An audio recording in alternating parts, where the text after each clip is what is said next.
No, thank you. Sleepy. Come back in an hour. Need sleepy. Please go away. Let me sleep for the love of God! It's now time for the Billy C Morning Show, part of the Billy C Boxing Network. Interact with the show at BillyCBoxing.com. Good morning, everybody. We're coming to you live from the Billy C Studios in Lake George, New York. I'm Bill Calogero, and it's time for the Billy C Morning Show. Today's show is being brought to us in part by Sal's Neighborhood Pizzeria, an Italian restaurant located in beautiful St. Simon's Island, Georgia. Check out the website, drool over the menu, www.salsneighborhoodpizzeria.com. That's salsneighborhoodpizzeria.com. Or give my man a call, 912-268-2328. 912-268-2328. Tell him you love him on the Billy C Morning Show and place an order, and he'll throw you a cannoli. Just tell him Billy C said so. 912-268-2328. Today's show is also being brought to us in part by JKJ Boxing Magazine. It's for free. Subscribe today. You can get all the information by visiting our website, www.billycboxing.com, and clicking on the JKJ Boxing Magazine banner, which is located on the right-hand side. And today's show is being brought to us in part by my book, Tom Molyneux, From Bondage to Baddest Man on the Planet. It's a story of a fighter that was born a slave, was forced into fighting, and ended up winning his freedom in the ring, and, kind of got screwed for a world title fight, and is still getting screwed today, all because of the color of his skin. This book is not just for boxing fans. It's for everybody. It's a piece of history, American history, a piece of black history, and also, of course, a piece of boxing history. Get yourself a copy of Tom Molyneux, From Bondage to Baddest Man on the Planet, where all good books are sold, and you can literally get a copy of it right now by visiting Amazon.com or BarnesandNoble.com. Now, if you're coming up to the International Boxing Hall of Fame in a couple of weeks, come and see me. I'll be set up on a table on Saturday at the card show, and I'll be selling the book, which I can sign for you right there at a discount price, so keep that in the back of your mind. I'm going to give a special shout out to all of our listeners on ESPN Radio in New Hampshire. ESPN New Hampshire, we're glad to be part of ESPN New Hampshire's morning today, and every day we'd like to be part of their morning, but we're glad to be part of their sports programming today.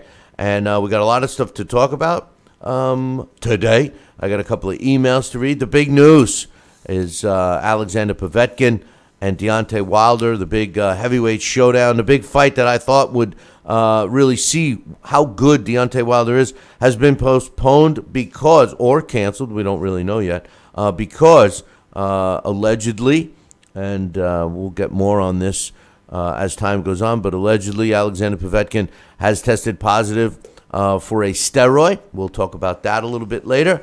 We will also talk about some updates with Canelo and Triple G. Is the fight going to happen? Sounds like they're trying to put that off. Also, David Haye and Haye-Briggs, two fighters I could give two craps about that are making headlines, and they're actually setting up a fight to fight each other, which I think is ridiculous. We got the blast from the past going on a little bit later. One of my favorite fighters of all time is who Alex and I will be discussing, former world heavyweight champion, boxing Hall of Famer, Sonny Liston. And joining me right now to talk about, I don't know, maybe some boxing is my man, Sal, Rocky Cenicola. What's up, Rock? Hey, Bill. Good morning. How are you? Oh, not too bad, not too bad.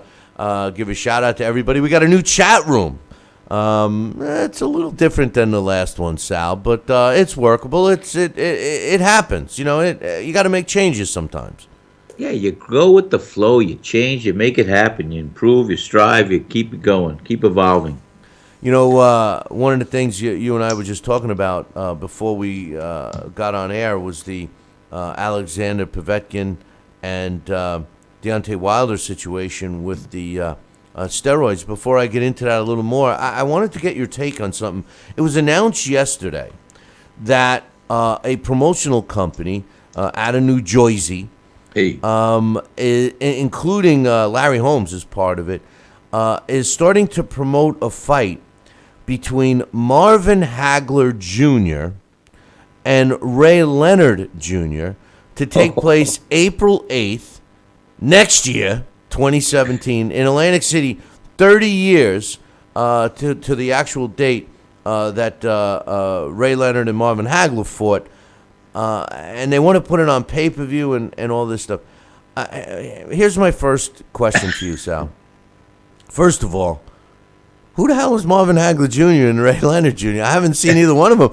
As a matter of fact, before we came on air, I went to BoxRec just for you-know-whats and giggles, and I wanted to just see, because I actually had an opportunity to put Marvin Hagler Jr. on a card that I was doing in Florida, and he never got on, and it was his pro debut. So technically, I don't think he's fought yet, and I don't think Ray Leonard Jr. has fought yet either. So you got two. What people are calling you, Sal? I mean, geez, come on, man. I mean, these two guys haven't even fought their first fight yet, and are already scheduled to fight each other a year from now. What's your thoughts on that? well, as you said, it's amazing because I don't know. Are we just looking to dig up and to resurrect and see what happens that was so beautiful in boxing from the past that we just need to try to keep in touch and touch it with the future? I don't know. Maybe it can sustain another level of interest. But, hey, up until you just told me that, the only juniors I've heard about was... Roy? was who? Oh, my son, who I don't know if Roy Jones Jr. But no, in all reality, I haven't heard of these guys. I didn't even know they were fighting. Well, like I said, so I'd like to see what they're capable of doing. It's hard to grow into your father's legendary footsteps.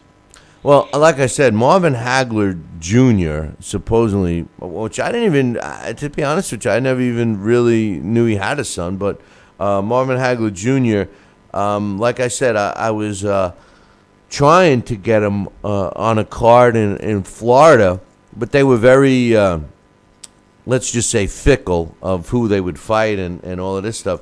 But my point is, a pay-per-view, I think what this screams, Sal, is laziness on the promoter's point. Here they are mentioning a fight a year in advance. Listen, we couldn't even get the heavyweight fight between Deontay Wilder and Wilder-Povetkin to come off after it was scheduled a couple months ago. And they really think that, they're going to be able to make this happen by talking about it for a year.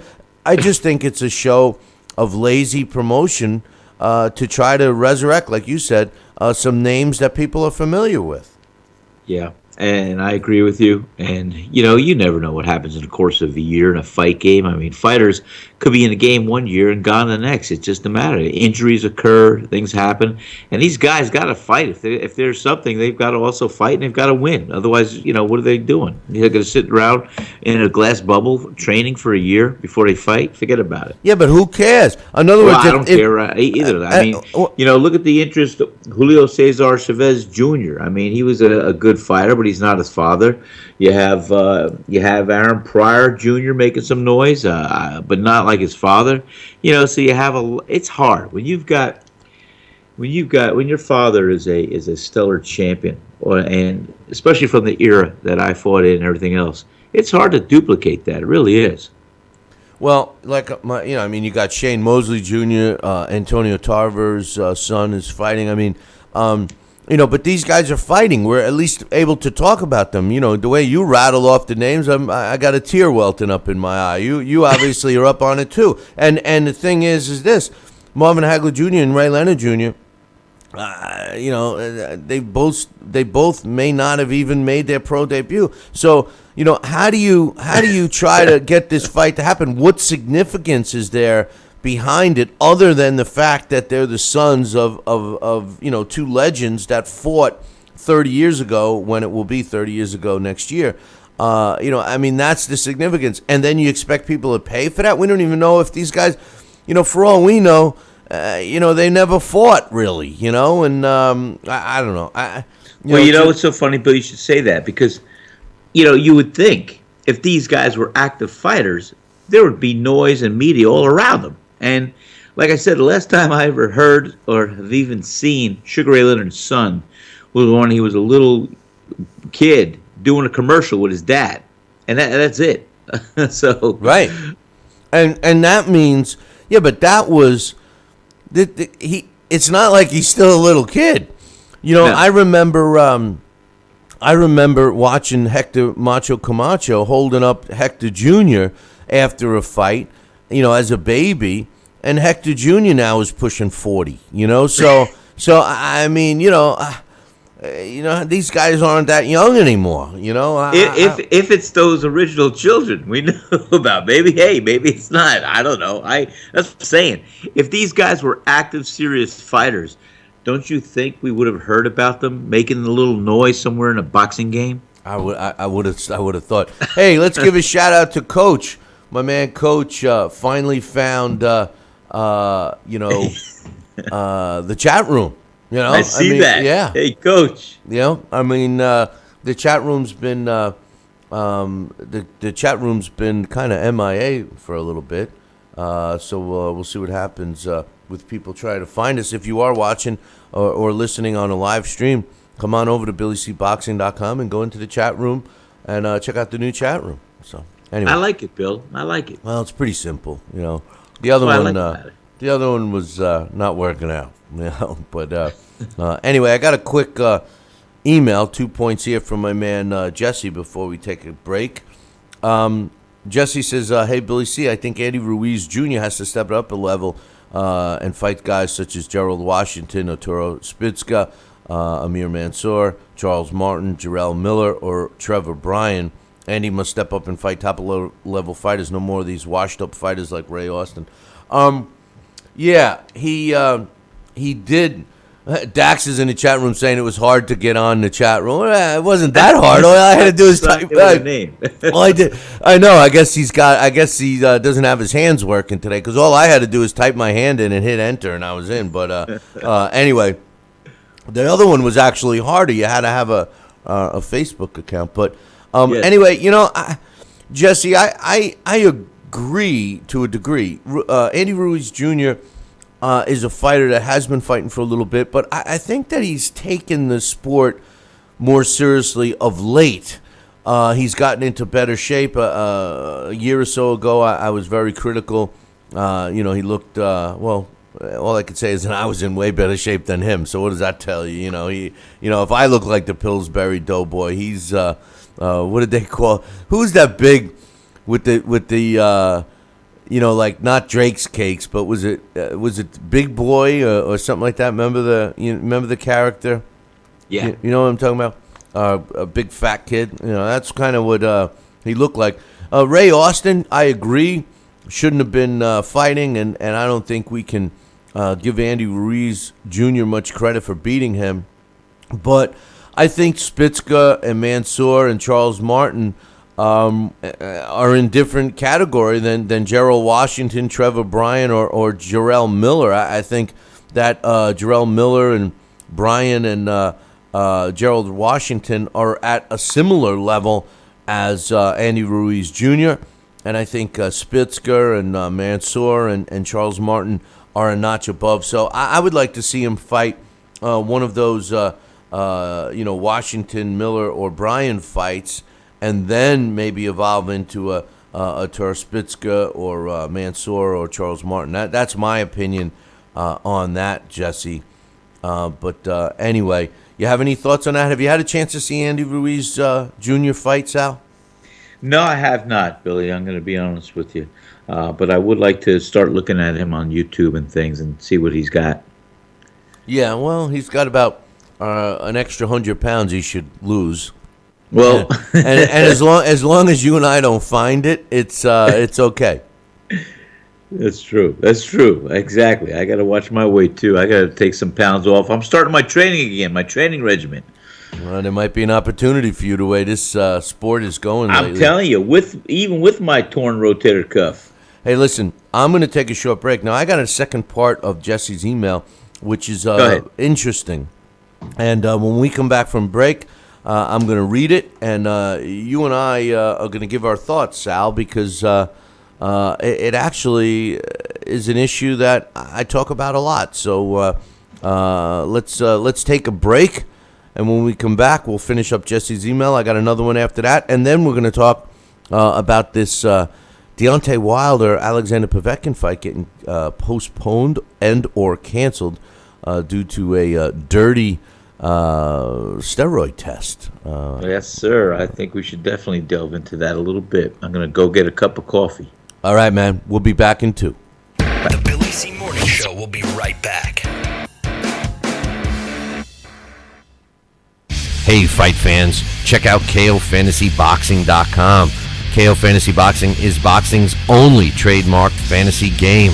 Check it out, www.KOFantasyBoxing.com. Select your own gym, your own fighters, track them through a season that can last from 3 months to a year, depending upon which league you join. You got to check this out, man. www.KOFantasyBoxing.com. Join it today. Again, www.KOFantasyBoxing.com, and tell them Billy C sent ya.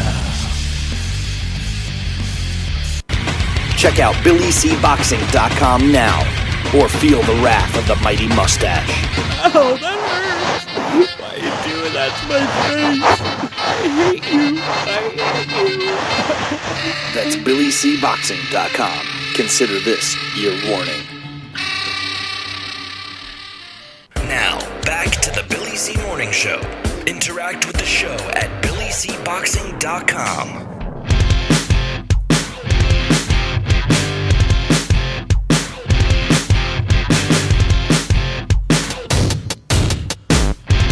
And we're back. You're listening to the Billy C. Morning Show right here on ESPN New Hampshire. Glad you guys could join us. Don't forget today's show is being brought to us in part by Sal's Neighborhood Pizzeria and Italian Restaurant in St. Simon's Island. Check out the website, www.salsneighborhoodpizzeria.com. Today's show is also being brought to us in part by JKJ Boxing Magazine. Subscribe today. It's for free. Come on, you don't have to take a second or third mortgage out to get this magazine. And this month features, I think, an article by me. They got mad at me because it was a commentary I actually wrote a couple of years ago.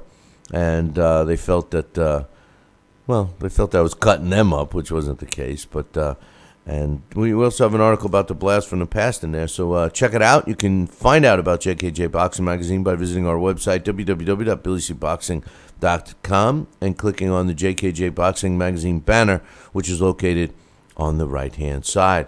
Joining me, my partner in crime, Sal Rocky Cenicola. And Sal, we got the second part of this email from Jesse. It says, "Hey, Billy C, I heard that Floyd Mayweather said that promoters are mad at him because Floyd wants fighters to get paid more. He says that promoters are mad that he's encouraging fighters to ask and demand for more money. Your thoughts?" He says, "I think fighters should get paid more, but they must show it in the fight." Sal, I have made some statements that I know people get upset with me about concerning Floyd. And I think, putting his talent and his accomplishments aside, I think Floyd was extremely bad for the sport of boxing. And the reason is because there's only one Floyd Mayweather. And because Floyd has been so successful in the ring and outside the ring because of the money he's made, it's a natural thing for young fighters to try to emulate and be like Floyd and set their goals to be like this guy. The problem is the interpretation of how he's done it and whether people agree with his path to where he is today or not. I'm one of the ones that feel that he's kind of cherry-picked his opponents and, made everything in his favor. You could make the point that he's earned that right to do that, even though I disagree. But you could make a point and probably, win an argument about that. By having young fighters demanding for more money before they've proven anything. And before we went on air, you and I were talking about some fights that were on the tube this past weekend.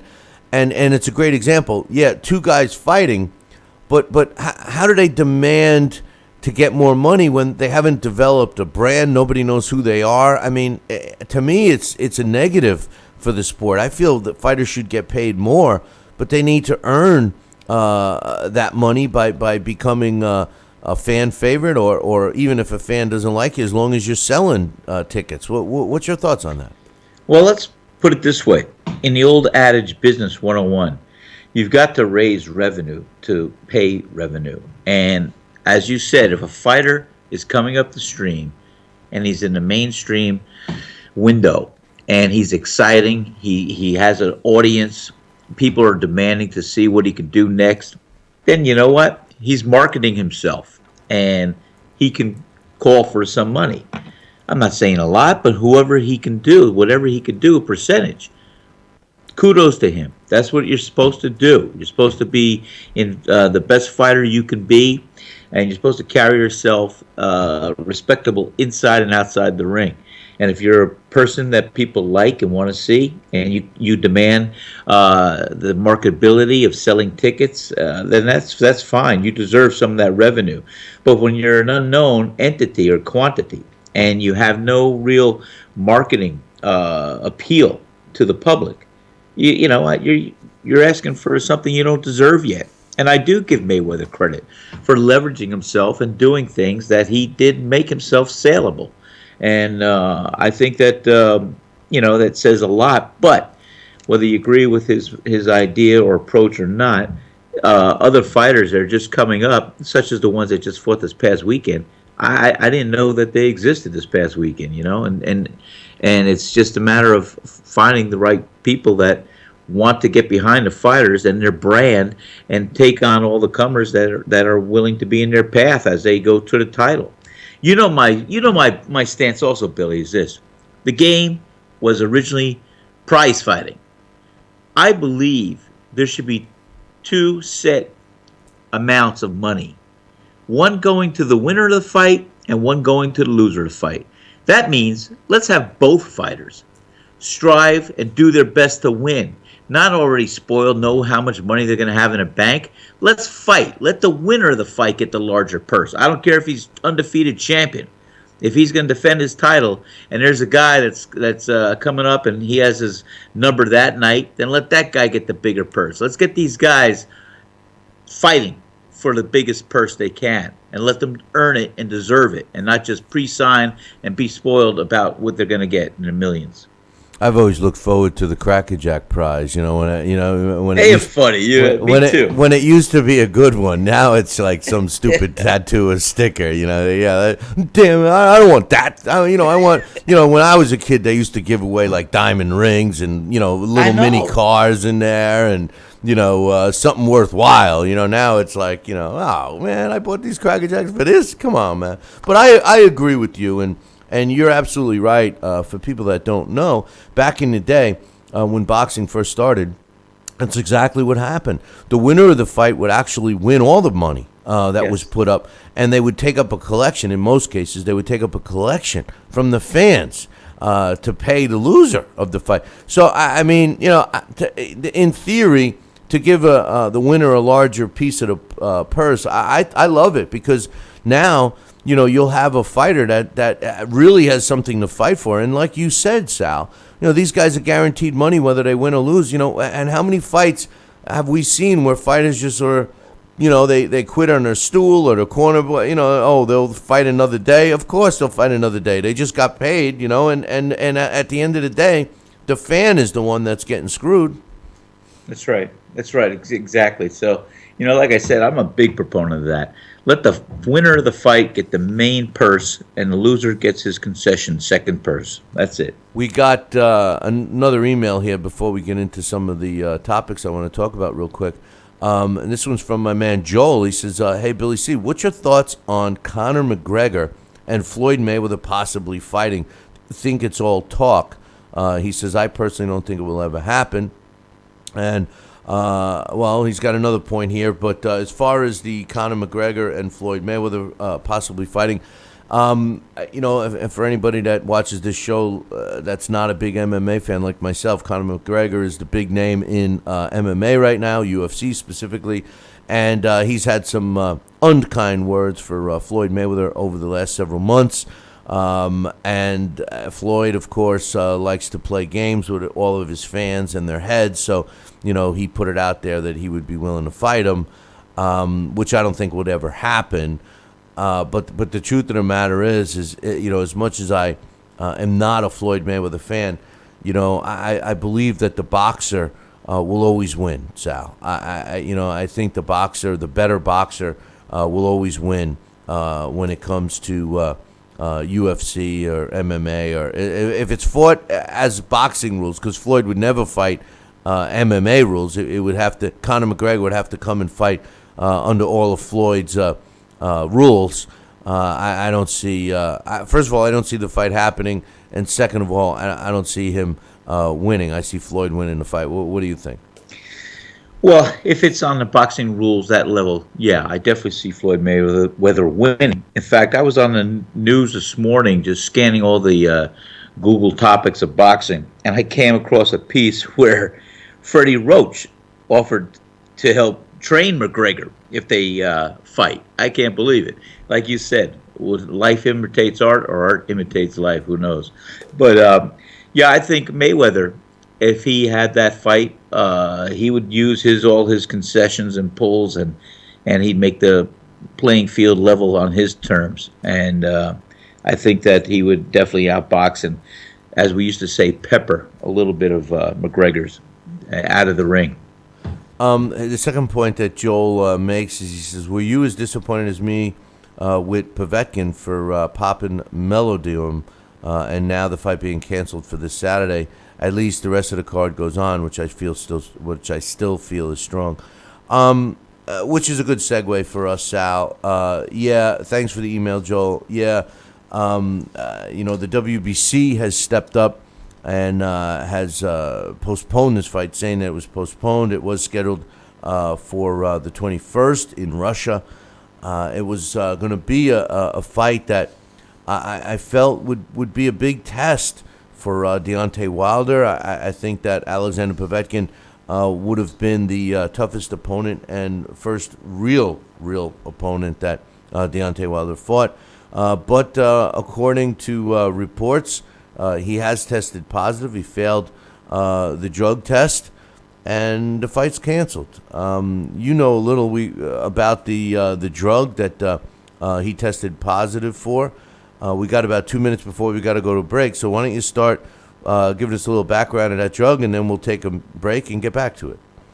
Well, sure. As I understand a little bit of the melatonin drug, it's like an amphetamine that helps increase the blood flow, especially the red blood cells. They carry the oxygen to feed the muscles to help with the endurance. And that's the same substance, in the brown bottle, which banned Panama Lewis, one of the reasons why he was banned from boxing, that he was given, I think, in the 13th round, that brown bottle incident with Aaron Pryor.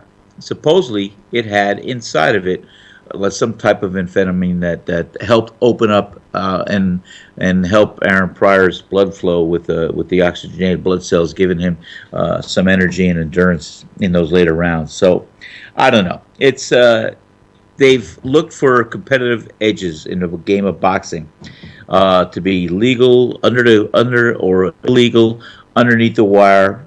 And it's just like the old Soviets. When I was fighting amateur and I was with the United States boxing team, the Soviet boxing, the old USSR, remember that?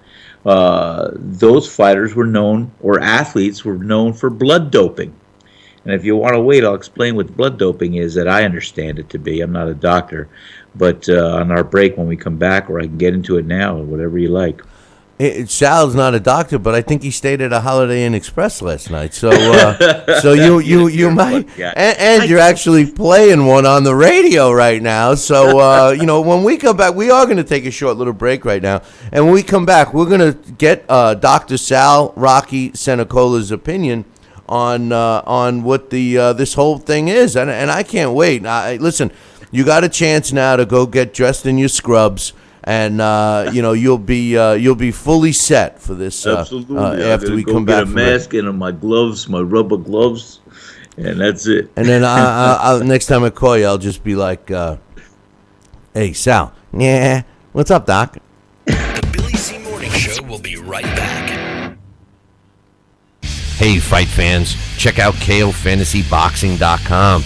KO Fantasy Boxing is boxing's only trademarked fantasy game. Check it out, www.KOFantasyBoxing.com. Select your own gym, your own fighters, track them through a season that can last from 3 months to a year, depending upon which league you join. You got to check this out, man. www.KOFantasyBoxing.com. Join it today. Again, www.KOFantasyBoxing.com, and tell them Billy C sent ya. Now let's dig into our archives and hear a rare interview when Billy C. first became the champion of boxing talk radio. Hello, Billy C. As the new champ, can we ask you a few questions? Why, certainly.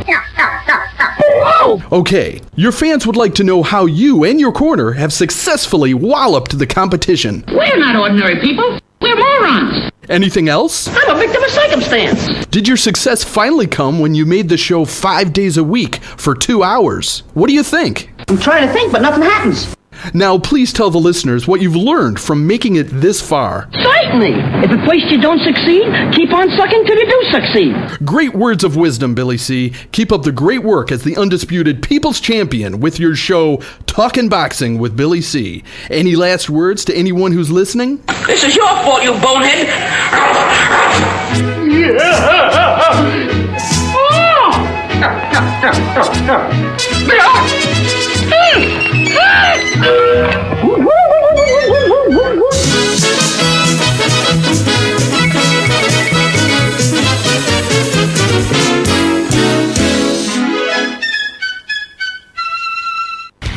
Check out BillyCBoxing.com now, or feel the wrath of the mighty mustache.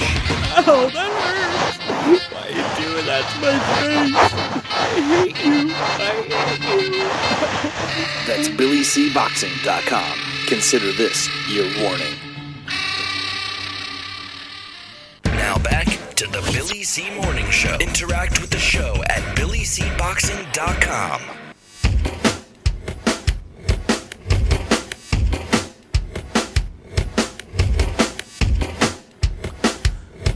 And we're back. You're listening to the Billy C. Morning Show right here on ESPN New Hampshire. Glad you guys could join us. And speaking of joining us right now is Dr. Sal Rocky Cenicola. What's up, Sal? You going to give us the breakdown of what the hell's going on over here in Russia? Absolutely. I'll tell you, my father always wanted me to become a doctor. And I was always looking to go into sports medicine when I retired from fighting. Unfortunately, I didn't make those turns, but I figured I went the fast route and became an anesthesiologist in the ring. There you go. That's good. Or anesthetician. Hey, listen, what I remember was prior to the 80 Olympics that never occurred because they were boycotted. That was my window. That's where I was supposed to be. There was always rumors about the USSR, and they were famed with their athletes for doing blood doping. And as I understood that process, it entailed where a doctor would extract about a pint of blood or whatever from an athlete, maybe a month or two before the competition. And they'd store it and keep it safe in refrigeration, of course. And they'd allow the athlete's body to build back more blood, as it should, and to also oxygenate the existing blood cells, the red blood cells. But then before the competition, they would take the steps and they would reinsert the blood that they extracted earlier to increase the blood count of the red blood cells that carry the oxygen.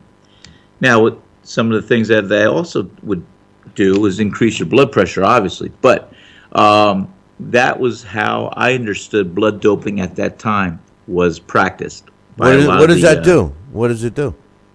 Well, again, when you look at your body, your muscles, and your tissue, you have to have red blood cells, which are the oxygen-carrying blood cells, flowing through your system and helping your body with the muscle tissues from not tiring as easily and having the endurance to be stronger longer.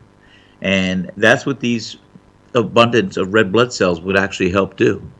It would help you sustain I guess a higher level of endurance and strength in a sport that is definitely in need of someone being well conditioned to have that level of endurance for the entire fight. It almost seems too like if they take a pint out and store it, and then cycle through some steroids, and then just before the competition, take the pint out that's tainted with the steroids and put the clean pint back in. It also seems like maybe that would dilute a test too. Now you're getting, boy, I'm gonna call you Dr. Bill. If you heard of Dr. Phil, this is Dr. Bill. I like that. Hey, I told you, I too stayed at a Holiday Inn Express last night. So you never know which. I don't know what they put on those pillows. I'll tell you, that coffee they serve at that Holiday Inn Express is pretty damn good, huh?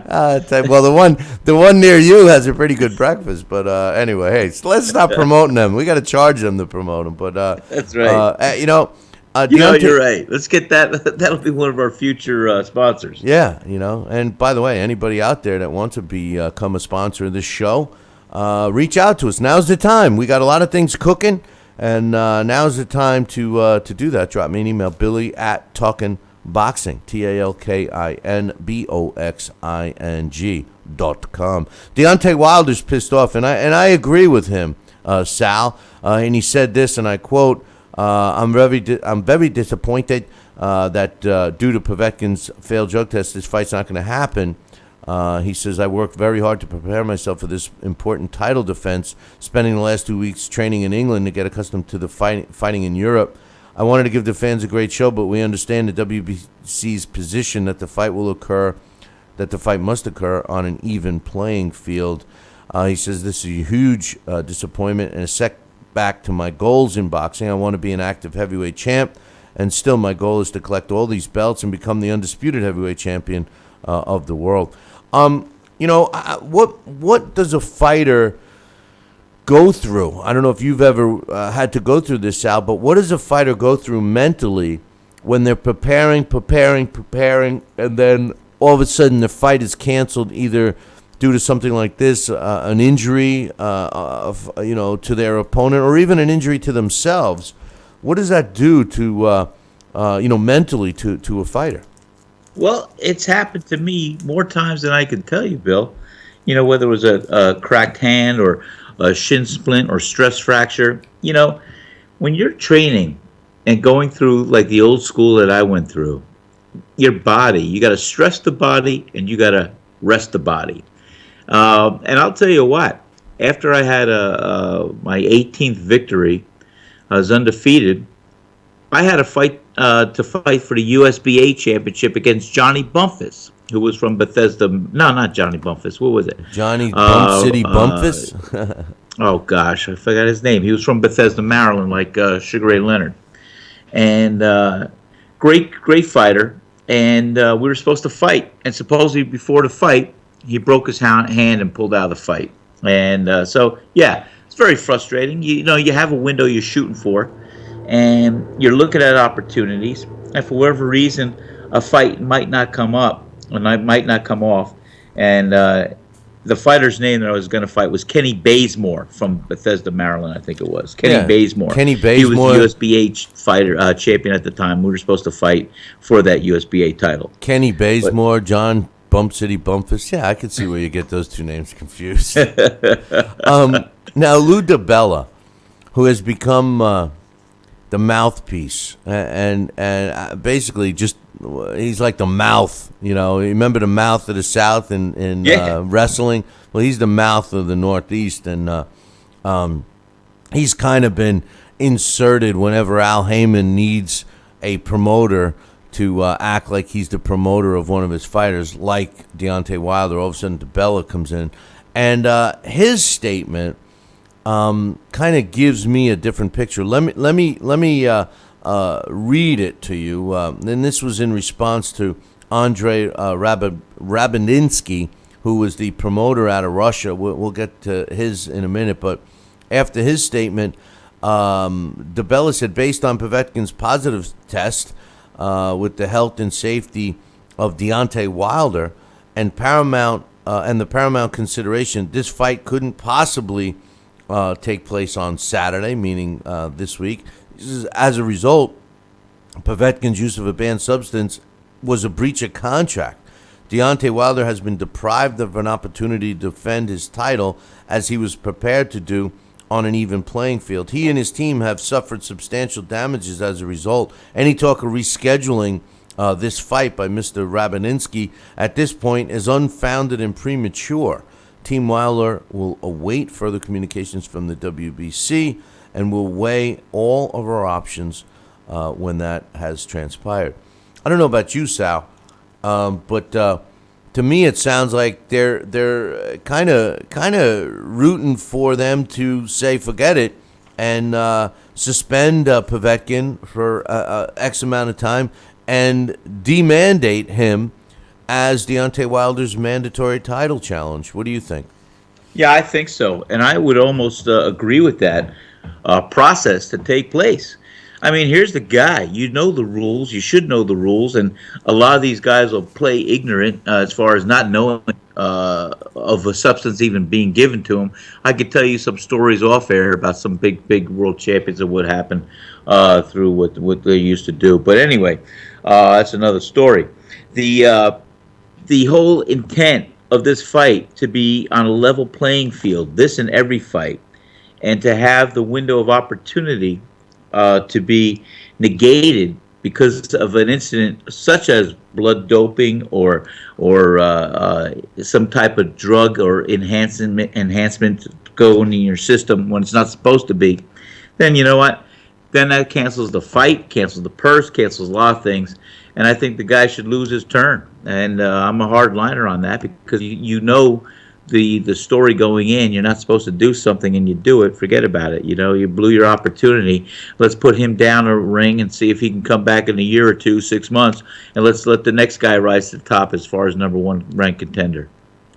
Well, you know, I mean, normally, you know, I wouldn't be able to argue with that. I just, you know, here's what the promoter Andrei Rabininsky had to say. He claims that Alexander Povetkin didn't fail the test at all, and this is kind of funny because you know everyone that goes to Russia and beats a Russian fighter somehow. The next headline is that they failed the drug test. You know that they had something in it. Like the most recent one that comes to mind is Lucas Brown winning a fight against Ruslan Shagayev for the heavyweight title, and then all of a sudden being accused of having a steroid that's used to help you lose weight. And you know, although lighter weight fighters may be accused of doing that, a heavyweight doesn't have to worry about his weight. So anyway, Rabininsky said, and I quote, "If we don't come to an agreement about the fight with Wilder's team, we're ready to meet them in court. The fight's not canceled, but it's just postponed. We're discussing a new date. There are no legal barriers for this fight. The official Wilder-Povetkin fight status is postponed. Everything else is just thoughts of some people. All these claims against Povetkin are legally unsound. This is just an inflated press story. Povetkin didn't fail a dope test. He has 15 times lower meldonium concentration than the limit established by WADA, W-A-D-A. Now that we need to pass additional tests, then we will set a new date of the fight and do it." Alexander Povetkin says, "I have nothing to fear. I'm a clean fighter, and I haven't been taking any meldonium since it was prohibited. I was perfectly ready for the fight, and I'm very upset with its postponement. I don't want to say anything bad about Wilder and his team. Russian people don't like such things." That's what I'm saying. I thought the same thing. Huh? You know, what do you think? What do you think? I mean, can you elaborate on that, Sal? Well, that got me quiet. I'll tell you what. I know he didn't write that piece. I, you know, Coach made a good comment in the chat room too. It's like these fighters sign a contract.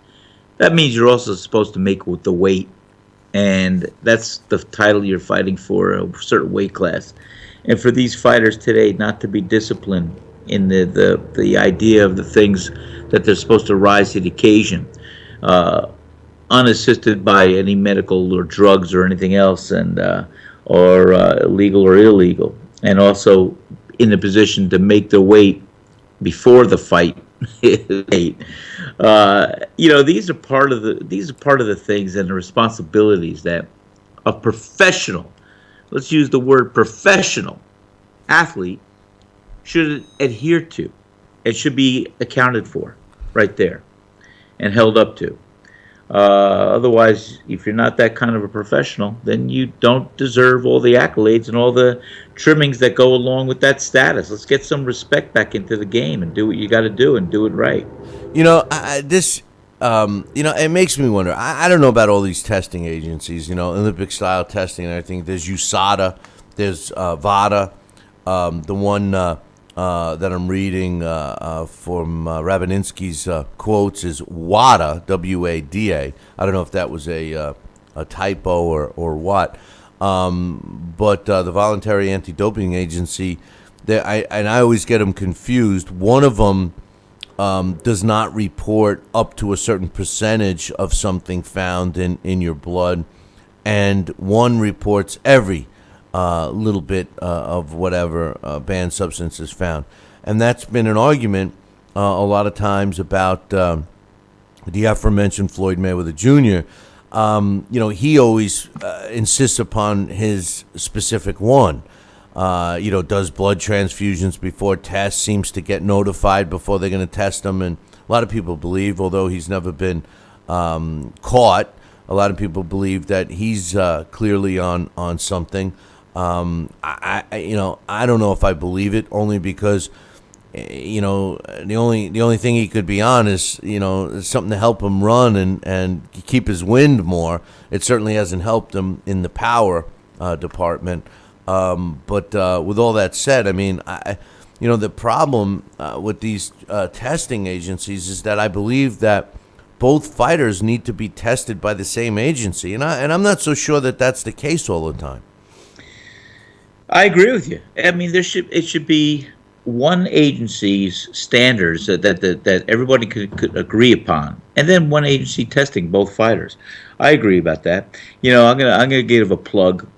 It was early in the 80s, and I lived by this book. It was, for me, the Bible of conditioning, and I did everything in this book, and I loved it. It was one of the greatest books to come out for its time. I remember when I was wrestling in high school and going to the different championship levels and finally wrestling for a state championship in Princeton University, Jadwin Gym. Those were the days in the 70s, mid to late 70s, where we were still believing that, hey, let's have a steak before, 2 hours before a competition. That's the red meat. That's what you need. When were you discussing the steaks? In the parlor? No, in the parlor. I was eating a steak and having a burger. Oh, I see. My very first trainer that I won the Golden Gloves with and had a great little amateur start with, Eddie Helbig. He was like, Sal, you got to go home before the fight at 3:30 when you get home from school. Have a nice raw burger, and you'll be ready to go at 6:30 for the fight 7. That's what we did. We had a burger. But, where I'm going with this story is it wasn't until I picked up a book by Dr. Robert Haas, who was a nutritionist, and he came out with the book Eat to Win for athletes. And he had a whole model that blew the preconceived notions of the big red meat and protein before competition, and how to live as an athlete and be at your peak performance level. And he basically had a subscription where I believe the diet consisted of 70% complex carbohydrates, 20% protein, and 10% fat. And I adhered to that schedule and his recipes in his book. And I could punch from bell to bell for 10 rounds. And I trained and worked out very hard. And I never had a problem with my weight. I was good with the complex carbohydrates. My body became a furnace, and I was always ripped. And I'll tell you what, it was great. And this also, his book did have in it a whole chapter of legal substances that I believe he classified as ergogenic aids. And they were vitamin supplements you can get in a health food store in form of amino acids or things like this. And he even has a whole thing, and I'm promoting Dr. Robert Haas for this book. I loved it. And I even got into a situation where he would explain how using a cup of coffee before an athletic competition would elongate and help your endurance. And I did. I would take a cup of coffee an hour or so before the fight, or maybe in a form of a Vivarin. I'm doing a lot of plugs. Caffeine tablet. What this helped do was your body, the glycogen stored in your liver, which would produce the energy, can really give you maybe a 20-minute run of energy and the carbs mixture that are in the liver, the glycogen. But after that, your body has to access fat cells for energy. Well, what the caffeine does, it elongates the glycogen to mix the fuel mixture with fat cells. So you're not only burning fat, but you're sustaining a level of endurance a little longer. Now, I looked at this as a legal way to try to get a competitive edge using a cup of coffee or maybe one of these amino acids. And, everything was legal, everything was good. But again, this is all what people do not do today, is look how can they effectively increase their endurance and do things along the old school ways of running. And the old formula for success is stress the body and rest the body. That's it. I just stopped paying attention after I heard the title "Eat to Win." I could do that. I can eat. And I too. We're gonna do the continuance of that one. I can just eat, But just to close it for now, the main event now, since Deontay Wilder, Alexander Povetkin has been either postponed or canceled, we're not really sure. Denis Ledebev going up against, who's the WBA World Cruiserweight Champion, going up against the IBF World Cruiserweight Champion Victor Emilio Ramirez. That moves into the main event. It's still a competitive card, it seems. There's some other good fights on there, so if you're going to watch that, do it. Another bit of news here, Sal, that really gets my goat.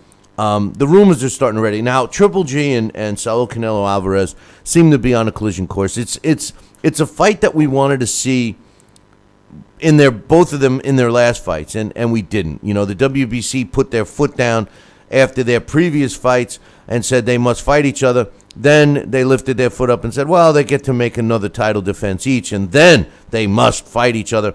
And just before Canelo Alvarez fought Amir Khan, he said that they might make an offer to Triple G, and he started laying the groundwork, saying that he felt that Triple G has to earn a shot with him, et cetera, et cetera, et cetera. And it was reported yesterday that apparently these guys are negotiating to fight yet another fight prior to fighting each other, with the idea that they would marinate this fight more so that they both would get get better paydays. And then shortly after that was released, it said no, that they are negotiating to fight each other. Listen, I think it's all he said, she said. I think that there's a clear and one of the fights, by the way, that they were talking about was Triple G fighting David Lemieux. Canelo Alvarez fighting David Lemieux, and Triple G fighting Daniel Jacobs prior to them fighting each other, which are both very good fights for both fighters. But I think the time is now. I think that Saul Canelo Alvarez fighting Triple G is the fight that everybody wants to see. I think there's a lot of significance behind that fight. I understand about the marination process, trying to make as much money as they can. I just don't think that we need to do that. I think it's a big money fight. I think it's clearly a pay-per-view fight. I think it's a fight that everybody wants now, and I'm really going to be curious to see how the WBC could possibly dodge around this one, especially after they made all of those stern claims that they were going to let them each fight once, and then now this time they must fight for that WBC belt. What do you think? I think you're right on. And you know what? I don't want this to be he said, she said, drawn out 5-year wait to see like a Pacquiao Mayweather. Forget about it. This fight, if it's going to happen, should be developed right now. And like I said earlier, in earlier conversations about this, I don't think Canelo Alvarez is ready for this type of fight, because I do think that Triple G will beat him. But that is my opinion at this time. Canelo Alvarez, although he did show some improvement, especially with his lateral movement and his punching ability with Amir Khan, his last fight out, I still think that Triple G is the complete package. He's a good, solid fighter at that 160 weight, 60-pound weight division, and I think it's going to be hard for anybody to dethrone him over the next course of the year while he's still active as he is. Yeah, well, he still gets criticism by fans and fighters for not fighting anyone, which I think is utterly ridiculous. It's ridiculous. I think that people don't want to fight him. He's too dangerous. He's too dangerous of an opponent. Although I will say this, to tell you the truth, the talk about him possibly fighting Daniel Jacobs, I actually like that fight. I would like to see Triple G fight Daniel Jacobs. I don't think much of Daniel Jacobs. I think his biggest fight was his win over Peter Quinlan, Kid Chocolate. I give him a lot of credit for that. But I just don't think that Daniel Jacobs could last very long with Triple G. And as far as Canelo possibly fighting David Lemieux, nothing for nothing, but that's a dangerous fight for Canelo. Yes. David Lemieux, his only stumbling block was Triple G, and in his last fight, which was on the undercard of the Canelo fight, I thought that David Lemieux actually looked pretty good. I liked what I saw. He reminded me of a small version of Tyson. He went out there to take care of business, broke his opponent down, and knocked him out. And maybe Canelo Lemieux would be a decent fight. It's just, why do boxing fans get, screwed so much? Why do in any other sport you have a showdown and it happens. Why in boxing is the fan expected to wait and shell out money after money and get played? Really, all the games that are played in the sport of boxing really is just taking advantage of the boxing fan. Well, you have all these big strategists and these guys in their war rooms, and that's a joke, but who say, hey, we're going to make this happen. Let's promote it, and let's make this for a big mega fight. And I agree. I think the Canelo Alvarez-David Lemieux fight would be a very good fight to see, and I would definitely like to see that fight. And I don't discount Dave Lemieux's abilities to outbox and outpoint and possibly hurt Canelo Alvarez. That could be a very, very good, exciting fight. I like Dave Lemieux. He's a good fighter. And don't forget, against Triple G, he wasn't knocked out cold. The fight was stopped. So he didn't go out on a stretcher. Well, I'll tell you, I kind of do like both those fights. Triple G against Daniel Jacobs and Canelo Alvarez against David Lemieux. They wouldn't be bad. One other fight they're starting to talk about, and they say it could happen within the next 12 to 18 months.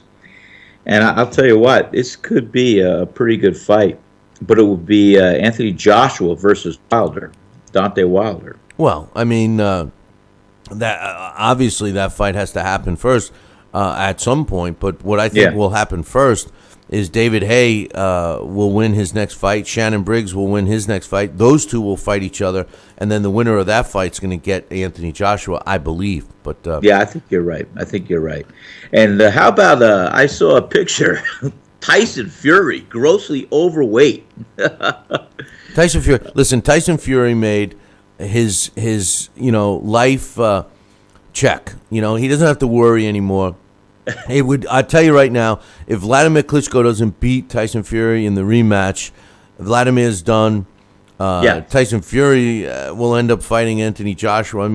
I just don't think that Tyson Fury even cares anymore. But hey, Sal, listen. I agree with you. I don't think he does. And I think that let him get as big and as grotesquely overweight as he wants to. But I want to see Vladimir Klitschko get in there and do a good job in boxing and be a strong force to reckon with. And I think he could outmaneuver a much heavier, bigger, bloating Tyson Fury. Well, I think he's got. I think he's got to go right after him and knock out. He's got to go right after him. He's got to go in there with the intent to catch him early. And that's not what he did last time. He tried to pussyfoot around. But hey, Sal, listen, we got to take a break. Great job as usual, and I'll give you a chat later on today. We'll talk about a few things. Please do. Thank you, guys. I want to thank everybody. Everybody have a great day and go knock them out. We'll see you later, brother. That's Dr. Sal Rocky Cenicola giving us the lowdown on a lot of stuff. I'm going to take a short break. When I come back, we're scheduled to have Alex Papali join us. We're going to be doing the blast from the past on one of my favorite fighters, Sonny Liston. But before I take a break, I just want to give you another fight that was added to the June 11th card coming out of Turning Stone in Verona, New York during the Hall of Fame weekend. Former Boxino champions are fighting each other. The 2014 Boxino champion winner, Willie Monroe Jr., is going to be taking on the 2015 winner in John Thompson as part of the undercard. I like the fight, but in any event, I'll be back in 2. The Billy C. Morning Show will be right back. Join us here for 2 hours as Billy and the gang do what they do best. Every time I start talking about boxing, a white man got to pull Rocky Marciano out their ass. Rocky Marciano was good, but compared to Joe Louis, Rocky Marciano ain't. Hit Joe Lewis's ass. Joe Louis was 75 years old when he fought. Huh? What? We're supposed to be talking boxing. It's Talking Boxing with Billy C. Hey, fight fans, check out KOFantasyBoxing.com. KO Fantasy Boxing is boxing's only trademarked fantasy game. Check it out, www.KOFantasyBoxing.com. Select your own gym, your own fighters, track them through a season that can last from 3 months to a year, depending upon which league you join. You got to check this out, man, www.KOFantasyBoxing.com. Join it today. Again, www.KOFantasyBoxing.com, and tell them Billy C sent ya. Check out BillyCBoxing.com now, or feel the wrath of the mighty mustache. Oh, that hurts. Why are you doing that to my face? I hate you. That's BillyCBoxing.com. Consider this your warning. Now back to the Billy C. Morning Show, part of the Billy C. Boxing Network. Interact with the show at BillyCBoxing.com.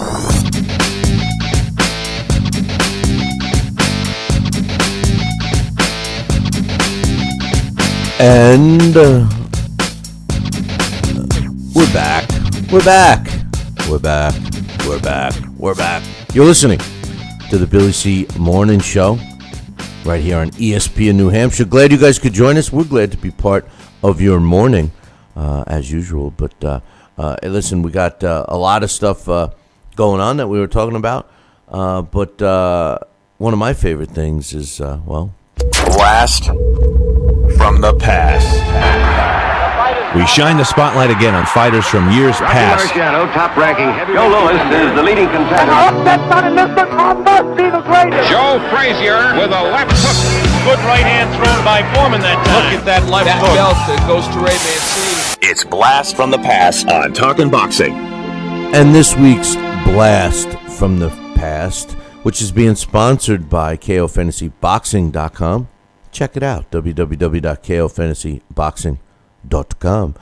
Features, it's no secret, one of my favorite fighters of all time, a guy that I absolutely love, former world heavyweight champion and boxing Hall of Famer, Sonny Liston. And joining us right now to tell us all about Sonny Liston is my man Alex Papali. What's up, man?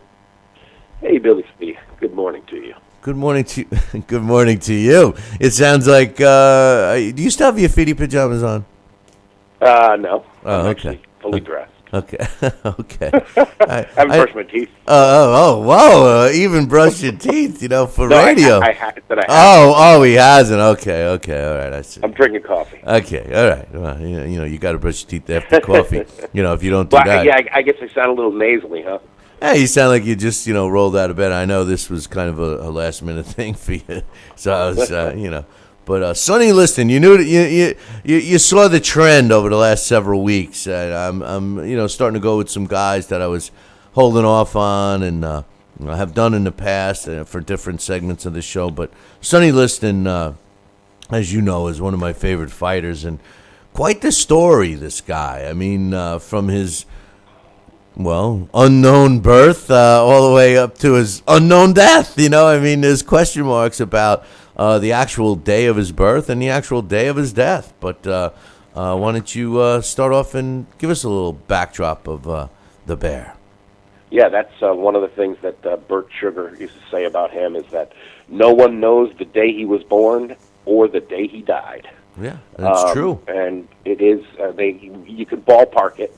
And there are interviews where he's quite, he was intimidating, to say the least. And there is times where he's like, anybody who says I'm not 35 years old is calling my mama a liar. Yeah. I was just going to say, you're 35. Yeah, I was just going to say, and my mama's not a liar. It's like, oh man, and some of the stories was that, which I didn't even realize. Until a couple of years ago, that the state of Arkansas didn't require birth certificates until the mid '60s, which is pretty crazy when you think about the world and the modern world. I would think you even if you'd have to say the 20s or 30s, we have to be considered modern, and to not have that as a law up until 1965 was kind of crazy. But don't worry, everybody, because the Listons, when they were born, when Sonny Liston was born, they carved his birth date in a tree. So all the records should be sound, right? Yeah, I mean, that's the thing about this is that we're talking, you say a lot of fighters, this guy, he came from nothing. Liston, I mean, that's unbelievable how much that rings true. This is really rural Arkansas. He was out in the woods. He was born to a sharecropper. His father was a cruel man, beat him repeatedly, almost daily in his childhood. He was one of 25 children to two different, the same father, but two different mothers. I guess one mother had 23 kids, and the other had 2. So they're not really sure. Like you said, they reported to the county seat, who was born periodically. It wasn't an immediate thing. You didn't, get this guy. Kid was born probably out in a shack, not in a hospital by any means. So the idea of good record keeping was just not something that happened. They list him, the Ring magazine, I guess, always insisted on May 8th, 1932, but we don't really know when that is. Could be a few days away. The year could be off. The things about Liston we do know were just plain physical, brutish truths. His height, he was about 6 feet tall, little over 6 feet, 6.5 inches and a half inch. 6'1", he's listed some places. 84-inch reach. That was just really, really long arms. A massive 13-inch fist. If you go to the International Boxing Hall of Fame, it's coming up, their induction weekend, always the second weekend of June, you get quite a kick out of seeing their fist casts display of all plaster casts of the great heavyweight champions and different fighters, their fists, and no one's fist is larger than, I guess Primo Carnera is maybe the only fist that gives Liston a run for his money. He had a gigantic 13-inch fist, really a spooky thing to see in there, and he used his fists in brutish ways. He had been arrested, convicted for 6 muggings. He beat up people for corporations. He would beat up strikers, and he was like a union breaker, a strike breaker. Just a really rough and tumble guy. Well, just one thing I want to throw in about the tree. They cut it down so they couldn't get any confirmation on the carving of when he was born. And I got a question. It's always been kind of a question mark in my mind about Sonny Liston's cast, his fist cast in Canastota, because he was long gone before Canastota even started. I wonder when. Is there any? Because I don't know the answer to this. Oh, that's a good question. Yeah. When did he cast his fist, and who did it? Yeah.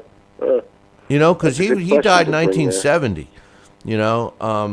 So I mean, the Hall of Fame wasn't around for 20 years later.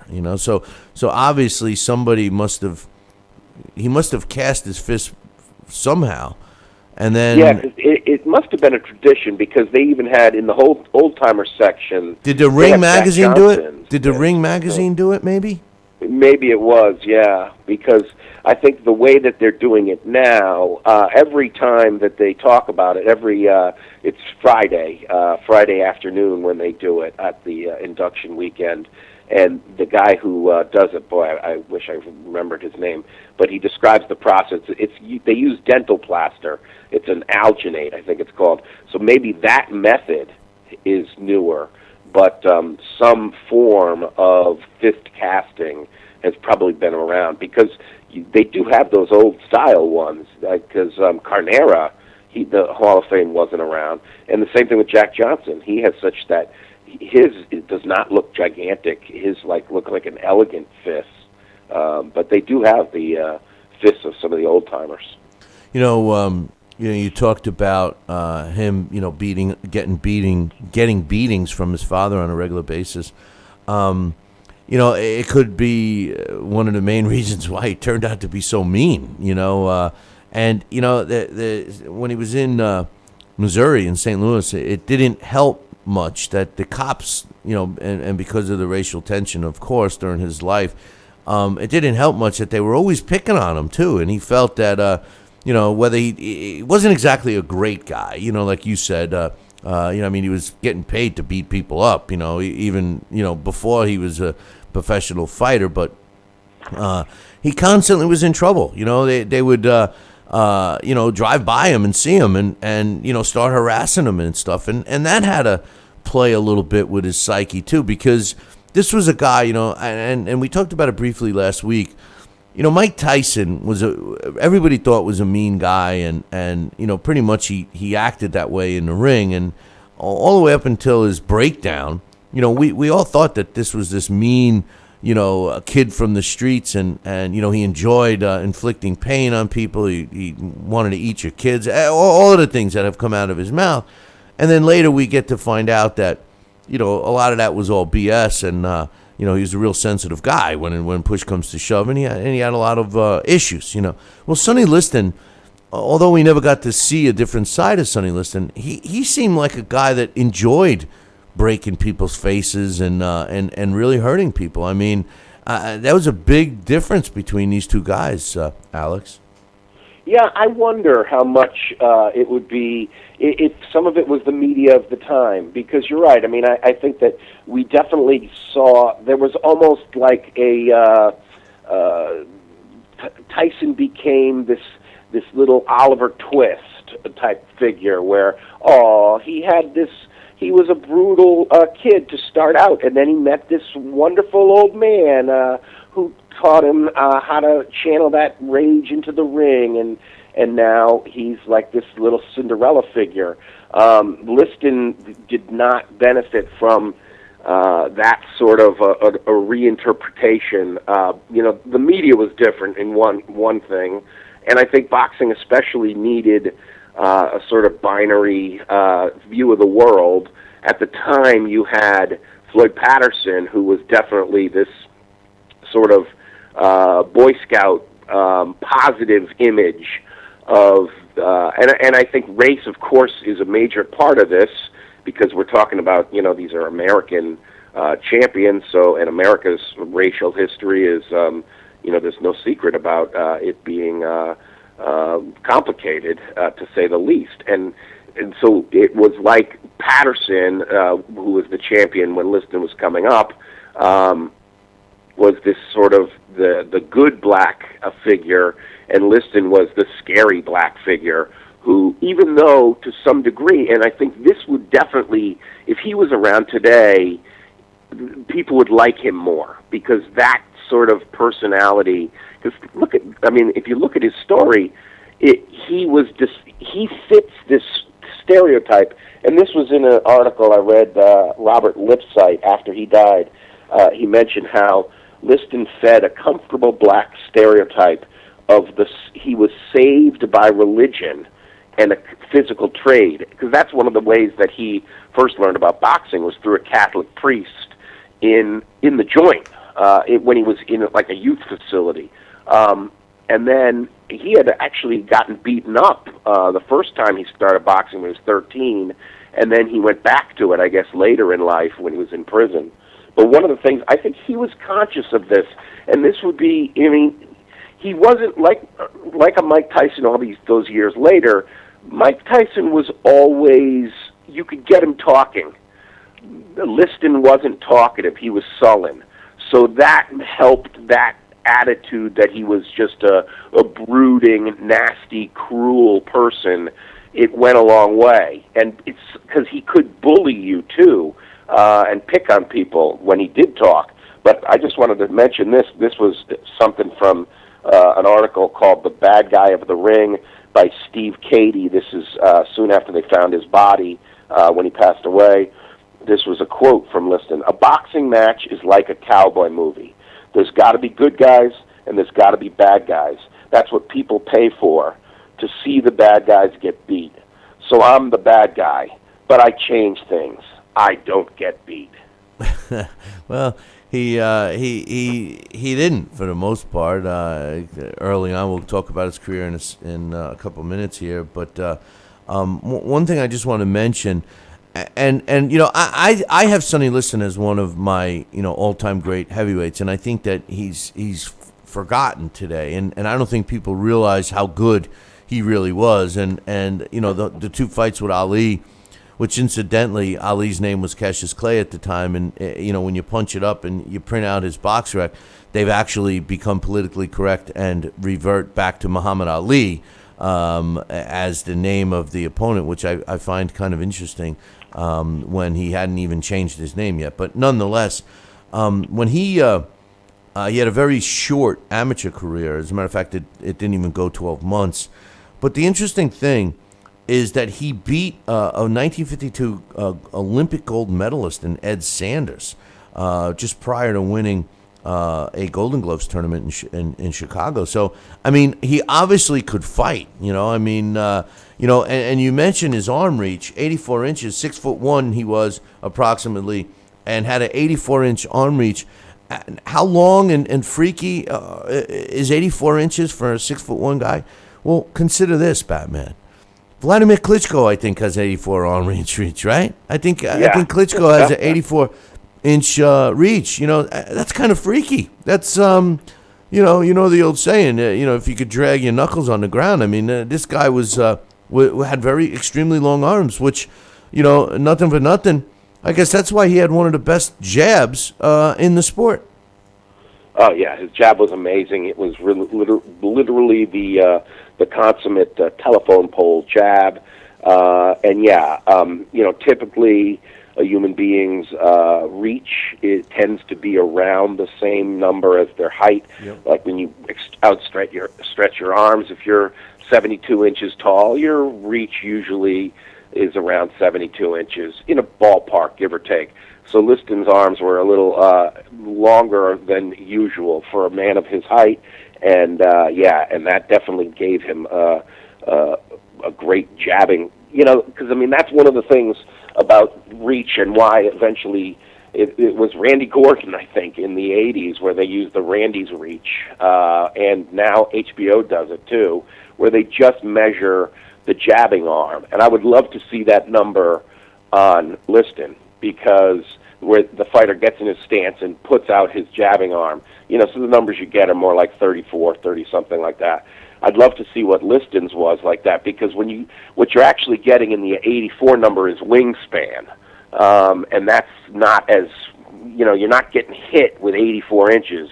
You're getting hit with like 34, 36, and that would be something where, wow, I'm sure it would be startling to see how long his jabbing arm literally snaked out there. But yeah, some of those early fights, two great heavyweight brawls were his fights with Cleveland Williams. Oh yeah, my God, big cat Williams. The thing is when you look at his record, he lost in his 8th pro fight. He lost a very close and controversial fight against Marty Marshall, but then went on to really, I analyze. Sonny Liston is one of my favorite fighters, so I know a little about him. Let's just say, and I've analyzed his fights, and man, when you look at his resume from 1959 all the way up until he fought Floyd Patterson in 1962 for the world heavyweight title. He fought a who's list in the heavyweight division. And what people don't realize, we blame Floyd Mayweather for ducking, top fighters and stuff like that. Floyd didn't invent that, run and duck and cherry pick, because Customato needs to get the award for that, because Customato was the trainer and manager of Floyd Patterson. And man, did they want to avoid Sonny Liston at all costs. I mean, here's a guy that was beating all of the contenders in the heavyweight division in the late 50s and early 60s. Mike DeJohn and Cleveland Williams, like you mentioned, Nino Valdez, Willie Beastamoff, Howard King, Zora Foley, another great one that doesn't get the credit. Eddie Machen, another one. Howard King, another really good fighter. I mean, these were all the top contenders that he just kind of just walked through. I mean, it didn't seem to have much trouble with these guys. No, and he just really was just so powerful. This real head thumping, bone crunching power in that Burt Whitehurst fight. It goes the distance, but barely. When he knocks him through the ropes, almost out of the ring, almost off the apron, and Whitehurst struggles to get back in.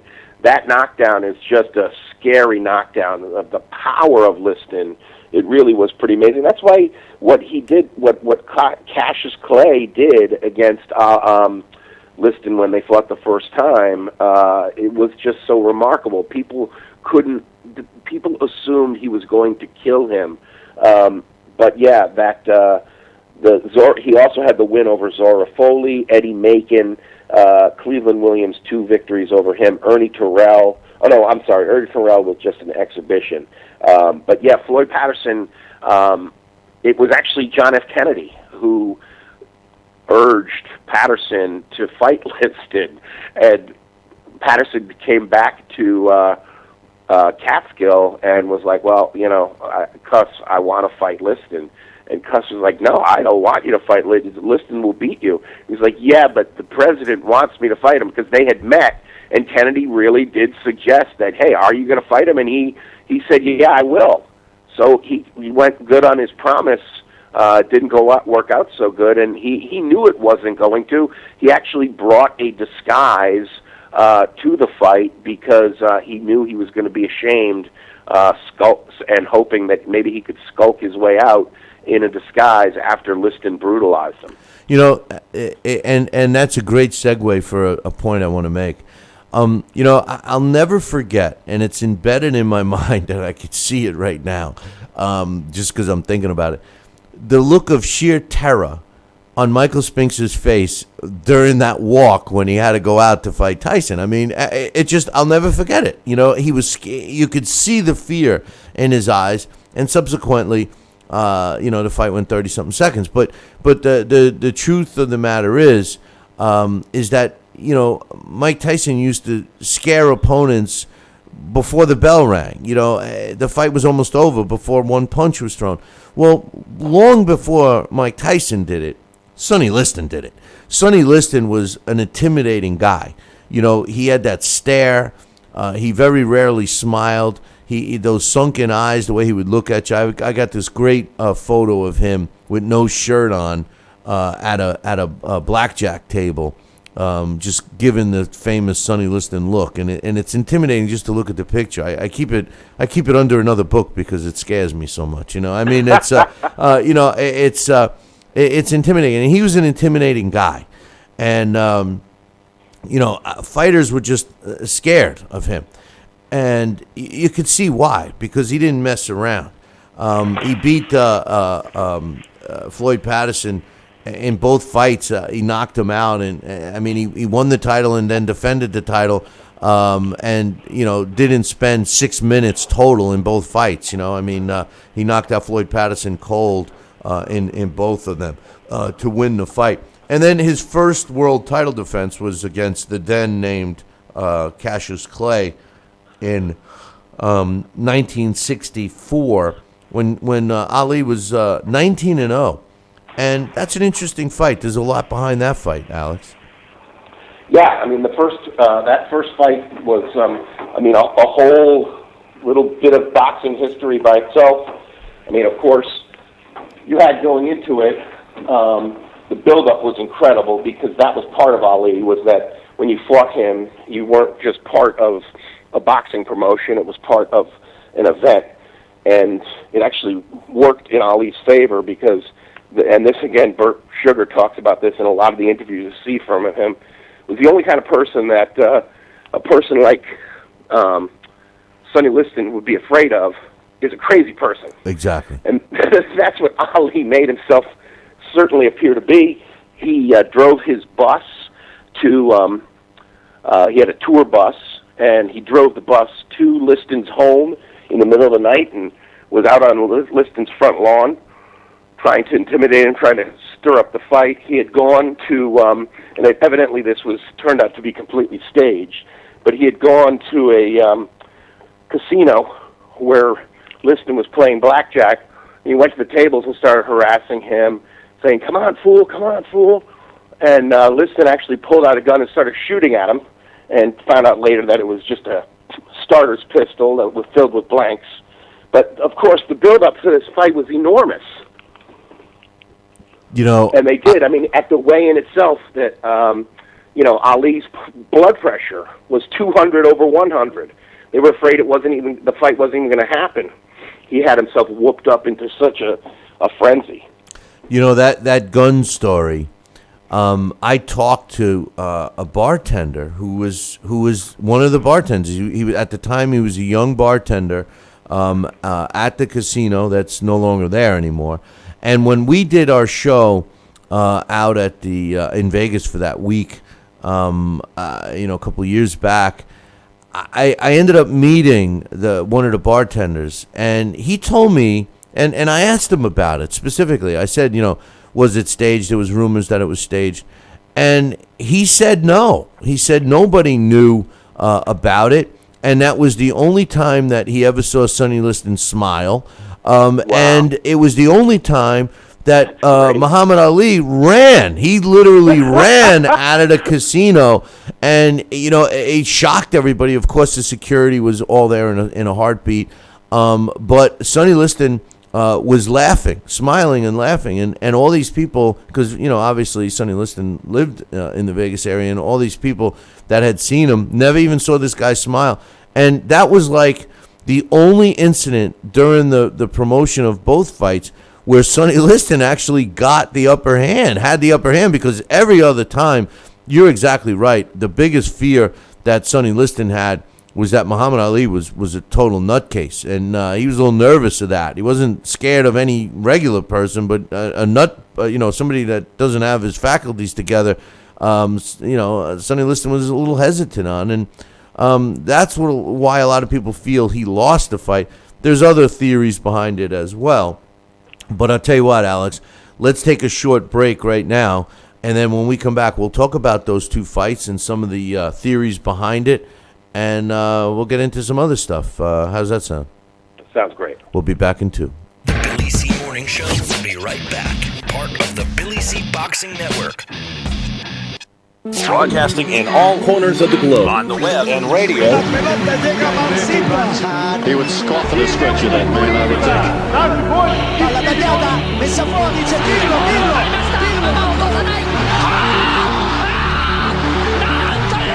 think. You're listening to Talkin' Boxing with Billy C. from upstate New York and the good old US of A. Boxing is here to stay because we are here to stay. The best 2 hours of boxing talk on the airwaves. Hey, fight fans, check out KOFantasyBoxing.com. KO Fantasy Boxing is boxing's only trademarked fantasy game. Check it out, www.KOFantasyBoxing.com. Select your own gym, your own fighters, track them through a season that can last from 3 months to a year, depending upon which league you join. You got to check this out, man, www.KOFantasyBoxing.com. Join it today. Again, www.KOFantasyBoxing.com. And tell him Billy C sent ya. Check out BillyCBoxing.com now, or feel the wrath of the mighty mustache. Oh, that hurts. Why are you doing that to my face? I hate you. That's BillyCBoxing.com. Consider this your warning. Now back to the Billy C Morning Show. Interact with the show at BillyCBoxing.com, part of the Billy C Boxing Network.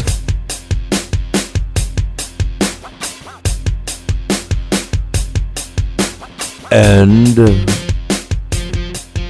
we're back. You're listening to the Billy C Morning Show, and right now we're in the middle of this week's Blast from the Past. I'm joined by my man Alex Perpali, and we're talking about one of my favorite fighters, former world heavyweight champion and boxing Hall of Famer Sonny Liston. And before we went to break, Alex, we were talking about the Muhammad Ali fights, Cassius Clay fights with Sonny Liston. They were for the world title that Sonny Liston had just beat and defended against Floyd Patterson. And the first Ali fight took place on February 25th in 1964, actually 1 year before my brother was born on the same day, but took place in Miami, Florida. And a lot of interesting stuff surrounding that fight early on in that fight. As a matter of fact, I have a photo behind me here in the studio of Sonny Liston landing a jab on Ali. And early in that fight, Sonny Liston was having the best of it, I thought. You know, when I watched that fight a million times, I thought Sonny Liston was doing well. Seemed to have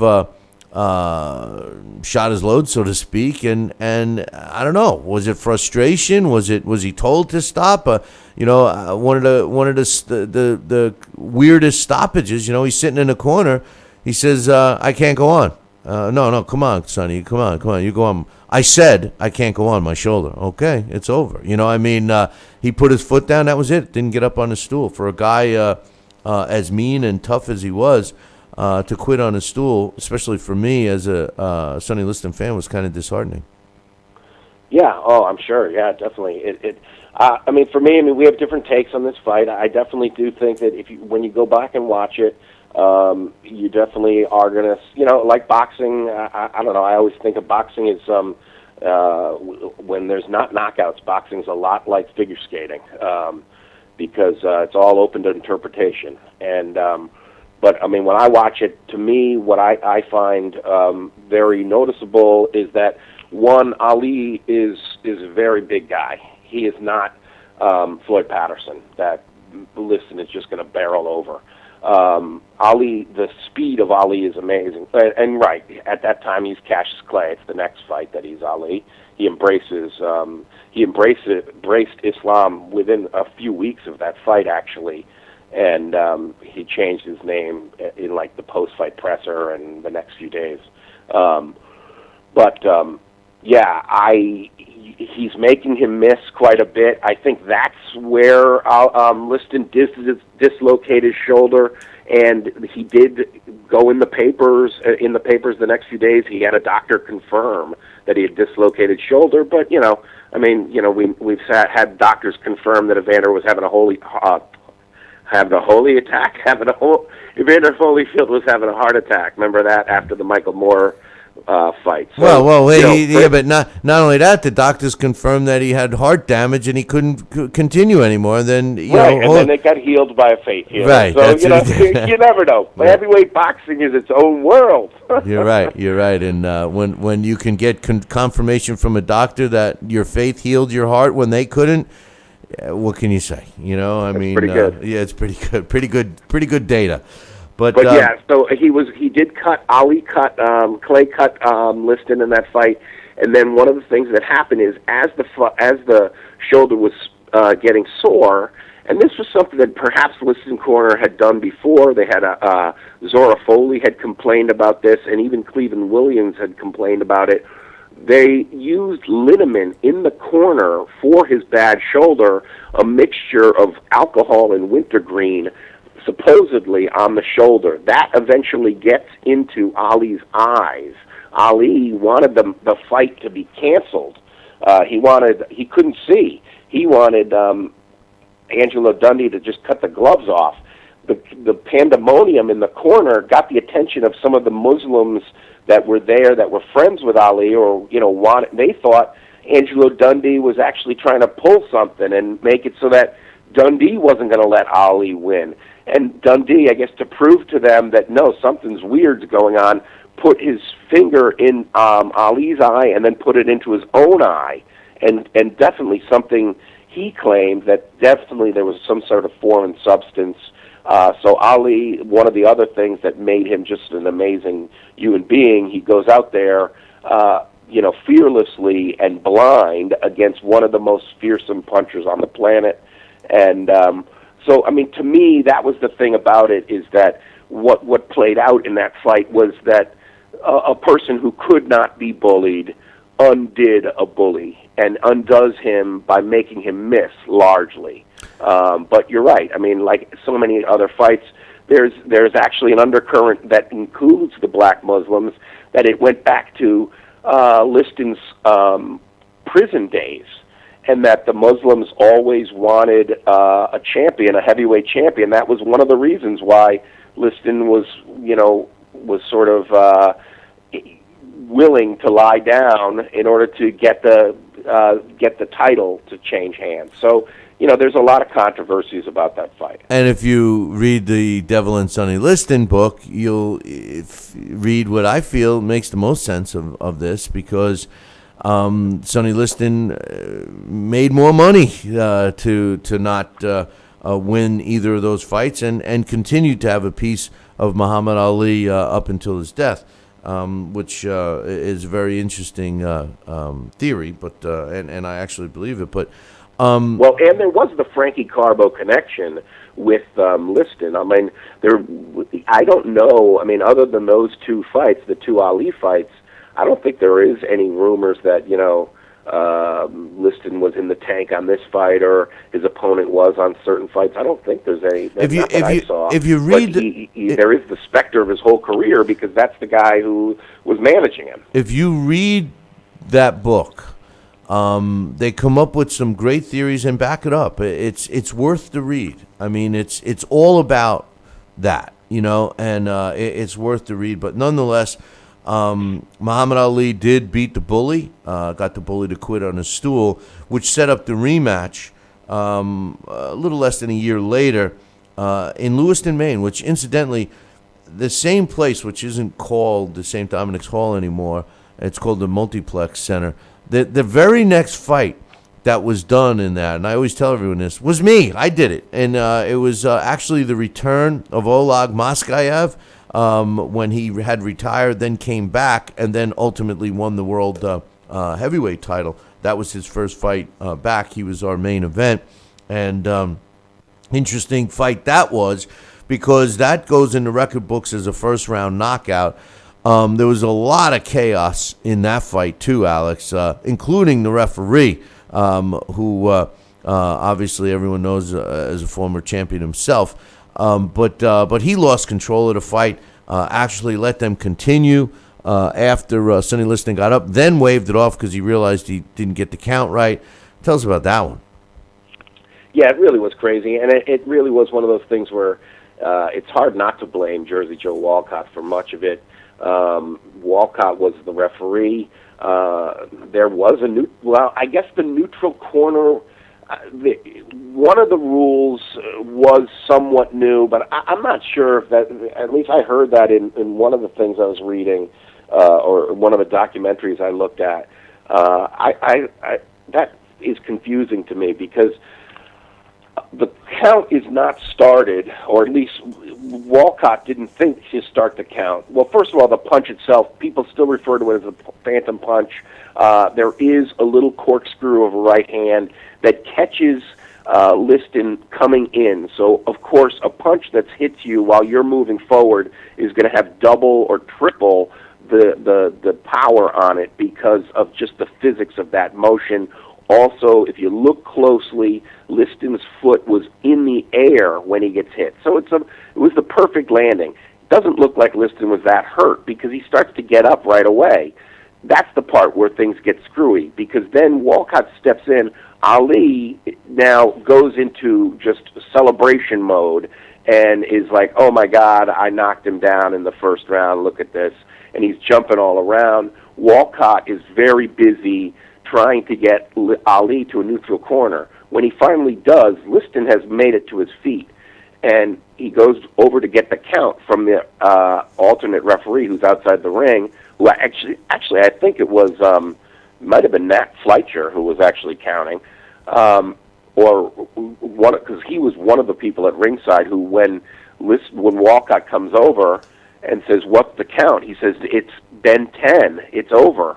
And he goes back over, and they've started fighting. If you watch the fight, Liston is up, ready to continue. They're fighting again. They're fighting. So they're actually fighting again.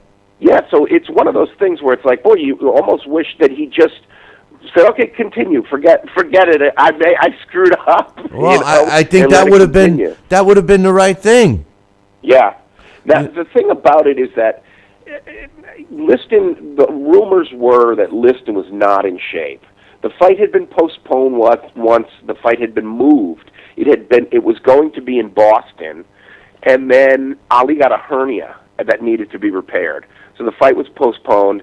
Boston changed their mind. They weren't too interested in it. There was a lot of controversy surrounding it because the name changed. The Muslims, the Nation of Islam, Malcolm X had been shot and assassinated not too long before this. There was, and the fear was that perhaps Muhammad Ali would be the next target. That this was internal strife. Now we know was all orchestrated by the FBI, but that there was internal strife among the Nation of Islam, and that perhaps Ali would be targeted for assassination at the fight. Boston wanted no part of it. That's why it ended up in that strange place of Lewiston, Maine, over a hockey rink. And there wasn't that many people there either, which doesn't surprise me. There's not that many people in Lewiston anyway. But hey! I went to school there. Yeah, well, let me. Well, not Lewiston, but Orno. Well, it's all the same. I did that show. When I did the show, it was 30 below zero. And I had to brainstorm. Let's do it in Lewiston. That was the first and last show I ever did in Maine. But anyway, after that fight, and ultimately Sonny Liston lost his world title. He took almost a year off and got back into the ring and started his comeback. And, talk about an orchestrated comeback against safe opposition. I mean, as much as I love Sonny Liston, the next 14 fights, which spanned from 1966 against Jahard Zek, who was 32-5-1, all the way up until he fought through his fight with Sonny Moore in 1969. So for those 3 years, he fought 14 times. He won all 14 in a row, 13 by way of knockout. And then he stepped in the ring with Leotis Martin. And Leotis Martin was a quality fighter, 30 wins and 5 losses at the time. The NABF title was on the line. The winner of this fight was going to get another shot at the world title. And Leotis Martin, not really known to be a knockout puncher, clearly knocks out Sonny Liston in probably a more it was probably the worst fight that Sonny Liston ever was in, including both of the Ali fights. the Leotis Martin fight, which really set him back. But it didn't end his career because he came back 6 months later and fought Chuck Wepner and destroyed Chuck Wepner. As a matter of fact, Chuck Wepner bled so much. That was one of the fights where, people were screaming to stop it. You couldn't even recognize Chuck Wepner. And Chuck Wepner himself said that there's no way that Ali could have beaten this man, a guy who fought them both. But that would be the last fight of Sonny Liston's career, Alex, because after that, he was found dead in his home in Las Vegas. Yeah, very sad. Very sad. Tragic ending for misunderstood man. But that Jack Newfield, the journalist, fight writer, called that Chuck Wepner fight one of the bloodiest fights he had ever seen.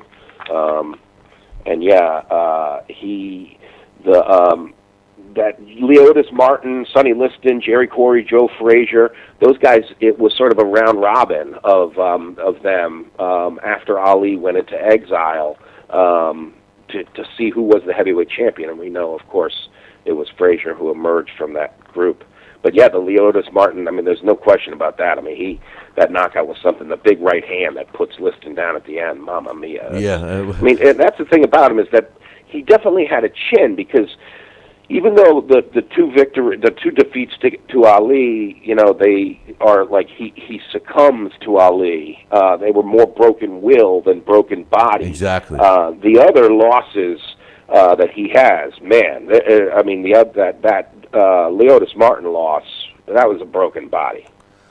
No doubt. He and he fought big punches before, like you mentioned the Cleveland Williams fights. He was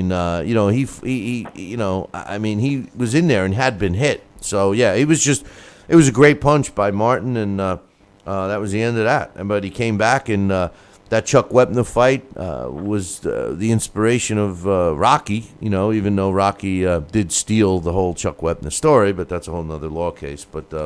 But in any event. Around his death, the issues around his death is something that always, the story goes, and what's on record is that his wife went away, and, he stayed home, his wife Geraldine, and when she came back 2 weeks later, she found him dead, decomposed and everything else. Now, when the police came, everyone said that he was a heroin addict. As a matter of fact, he and Joe Louis were kind of put together. They did pal around a little bit during that time, and both of them had been known to take heroin or whatever, use heroin. The thing around the whole Sonny Liston part is two things.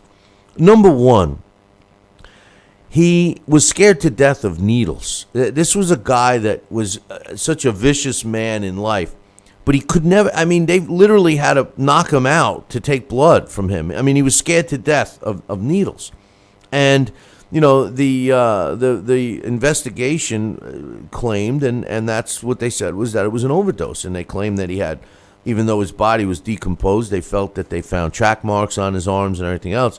And the other thing what they used to cause to prove the time of death was the newspapers that were stacked up in front of his front door. And the interesting part of that is that he couldn't read. That was one of the embarrassing things of Sonny Liston. He wasn't able to read, and he could barely sign his name.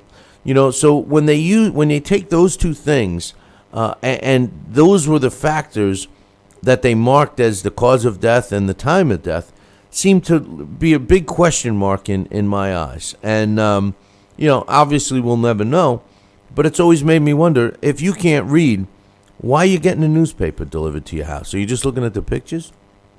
Yeah, that's an interesting thing. Yeah, it could be that he was getting it to, make it look as if he was reading. And I don't know.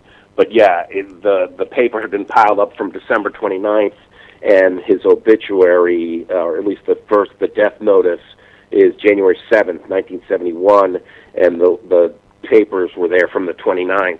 So, yeah, we're talking about, and I mean, I can't help but think of like this sort of like a David Lynch type scene, like in Mulholland Drive when they find poor Naomi Watts' body. Geraldine Liston must have gone home from, she had been away on a little vacation. She gets home. She sees the newspapers, horrible odor when she walks into the house. Everything seems fine in the house, but she gets upstairs where his Liston's body is, and he has. That's one of the theories, is that it was that maybe somebody gave him a hot shot, which is like a little bit. They gave him a heroin overdose to shut him up. He had been arrested for a DUI, a drunken driving, in December 18th, 1970. So just a couple of weeks before. He had been freed on bail after drunk driving arrest. But, we're talking, he wasn't an old man. I mean, he was 40. Older than he said he was. He was 38, but he could have been as old as 45 at this time. They said his official, based on the common birth date and the date that they have as his death is December 30th, he was 40 years old. He clearly looked older and stuff. And they actually blame, and drinking was a thing. This guy would drink vodka. He would always have a glass of vodka. Looked like he was drinking water all the time. He was a big drinker. He did turn into a big drinker. But, the thing about the heroin overdose, and if you remove the fear of needles out of the picture, they didn't find anything else. They claim they found heroin in a balloon, and they claim they found pot in his pocket, and then they assumed that he OD'd. They also assumed that the wife, Geraldine, had removed any other paraphernalia, like possibly a syringe, a spoon to cook his stuff in, a tourniquet, anything that he would have used to use the heroin. Nothing was found. There was no paraphernalia found. And you're right. There was he was ready to go. That's what I'm saying. You really got to read the theory that was written, because, he was ready to blab. He finally had it with some of his connections and some deals that he made, and felt that he wasn't getting enough money for his role with this whole supposed deal that he had. And, they just wanted him to go away, and after his Chuck Wepner fight, another ironic thing is that he was scheduled to fight George Chuvalo, and George Chuvalo actually had the contract in his hand and signed it several days after Sonny Liston was already dead, so a lot of crazy stuff around this guy, Alex. Yeah, it is. This would, and I know this is something you've wanted to do before, or I've talked about before, that it does make for like a great In Search Of episode. Oh yeah, no, I would definitely want to, and it's something I would love to be able to do if I only had the money to do it, But anyway, one other thing I want to add, as we're running out of time here, he trained in Johnny Taco's gym in Vegas towards the end of his career, and I had the luxury of going to Johnny Taco's gym, the same gym.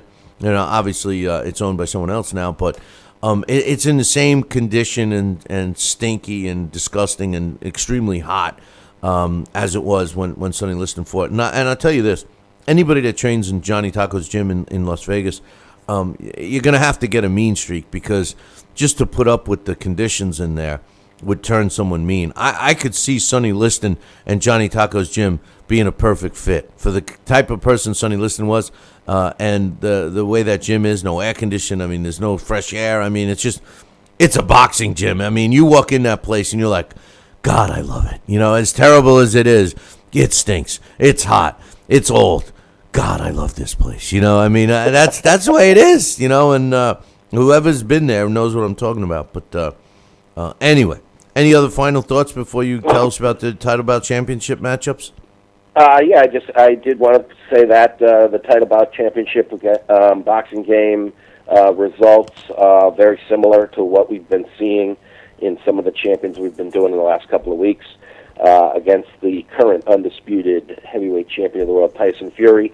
The first time they fight, Liston pummels him, stops him in 5 rounds, 2 minutes, 35 seconds. Fury is stopped on his feet. When they fight 100 times, Liston dominates him. 93 victories, 4 defeats, 3 draws, 86 big wins by stoppage. Of Fury's 4 victories, 3 are won by knockout. When he fights Lewis, the real King Kong Ortiz, it's all Sonny Liston. Wins by knockout in the 8th round, 54 seconds in round number 8. When they fight 100 times, Liston dominates. 96 victories, 3 defeats, 1 draw, 72 big wins by knockout. Of his 3 victories, the real King Kong scores 1 KO. And with the deposed champion, Vlad Klitschko, put him in there as well. When they fight the first time, good old Vlad beats Liston by unanimous decision in an abbreviated fight. Liston is actually dropped in the 4th and bloodied, cut badly. Vlad wins a 98-91, clutch and grab and poke and peck type fight, Klitschko fight. When they fight 100 times, Liston dominates. 63 victories. It's a lot more close, though. 63 victories, 32 defeats, 5 draws. Of his 63 wins, Liston scores 58 KOs. Of Vlad's 32 wins, he was able to stop Liston 18 times. Interesting, and I agree. Pretty accurate with the title bout championship game. Sonny Liston, this week's Blast from the Past. He was a former world heavyweight champion. He had a career record 50 wins, 39 coming by knockout. He lost 4 fights, being stopped 3 times, twice by Muhammad Ali, once by Leotis Martin, and like I mentioned earlier, in his 8th professional fight, he lost a very controversial split decision against Marty Marshall to give you all of his 4 losses. He had a knockout ratio of 72%. He was inducted into the International Boxing Hall of Fame in 1991. This week's Blast from the Past, one of my favorites, Sonny Liston. Great job as usual, Alex. One quick question, 2 quick questions, and make them quick because I got to go. What's your thoughts on this steroid situation with Povetkin assumably testing positive and putting off the Deontay Wilder fight? I think it's unfortunate. It's kind of not surprising. I'm not too surprised we're not going to see that fight. I kind of figured that something weird was going to happen. It just seemed like a fight that Deontay Wilder, although it's interesting the way it happens, and it's happened, and of course it's not at all Wilder's fault. I don't blame him for not wanting to fight him. I wouldn't fight a guy on steroids either. But I do think it's, and it does speak to Vada's credibility, because again, this is both these guys were all Vada catches. Vada was the one who caught Lucas Brown. Vada is the one who caught Povetkin. Their testing is better. I don't know. I just, it's unfortunate, but it is nice to see that the science that agency is using. I thought Lucas Brown was the Russian anti-doping agency. No, I just brought it up on ESPN. They both say Vada, according to Raphael's articles. And one last thing real quick. Triple G against Canelo Alvarez. Rumor has it that they may both be allowed to fight another fight prior to fighting each other. Any thoughts on that? I just can't understand why that fight can't happen now. Yeah, I'd like to see it fight. I'd like to see them fight now, too. I wouldn't, we've talked about this before in the sense that I always liked those, the way we would have those sort of pre-fight doubleheaders where 2 guys are on a collision course. You'd have them fight in a doubleheader against different opponents, knowing that the next time you see them will be against each other. I wouldn't mind seeing them do that in order to let this fight marinate a little longer. Let's face it, Canelo hasn't fought a middleweight yet. Kind of let him give it a chance at that. The thing is, let's not ruin it. You don't want him to remember Tim Bradley. There's all kinds of wrinkles that could happen that could interrupt a super fight from happening. So why not Canelo Triple G next? They could always have a rematch. Exactly. And I think David Lemieux against Canelo and Daniel Jacobs against Triple G are both good fights. I wouldn't mind seeing them either. But Alex, yeah, that'd be a nice doubleheader. Even Toriano Johnson, I'm still holding out for that fight against Triple G. well, they can't agree who the main event is, so right off the bat, that they'll never be on the same card. But until they fight each other. But Alex, great job as usual. Look forward to you next week, my man. All right, Billy C. Take care. That's my man, Alex Papali. Always check out The Blast from the Past because he does a great job. I need to leave you with this.